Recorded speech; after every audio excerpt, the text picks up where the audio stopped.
শিক্ষার্থীরা যে মেন্টরের মেন্টরশিপ পছন্দ করবে তার কাছে পড়বে, এটাই স্বাভাবিক, তাই না?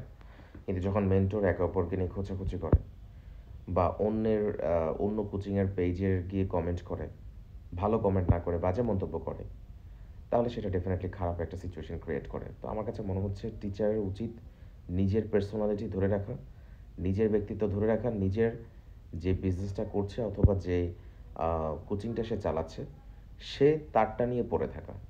তার উচিত তার কাজের প্রতি ফোকাস রাখা। অন্যজন কি করছে না করছে সেটা নিয়ে সে যেন মাথা না ঘামায়। আমি কখনো এই জিনিসটা করি না।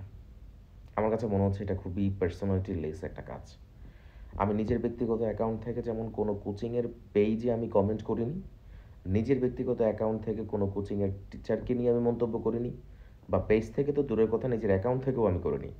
কোথাও কমেন্ট করা তো দূরের কথা, আমি লাইক কমেন্টও দেইনি, মানে লাইক বা রিয়েক্টও আমি দেইনি। সুতরাং আমার কাছে মনে হচ্ছে টিচারের জায়গা থেকে অন্য টিচারকে রেসপেক্ট করা উচিত। সে যদি ভালো পড়ায় তার কাছে অবশ্যই স্টুডেন্ট যাবে।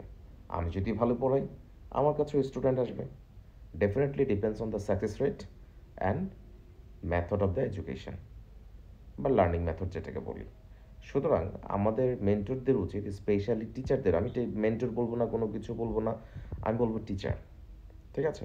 টিচারের উচিত নিজের কাজটা ভালোভাবে করা, অন্যজন কী করছে না করছে এসব না ভেবে নিজের শিক্ষার্থীদের প্রতি ফোকাস দেওয়া।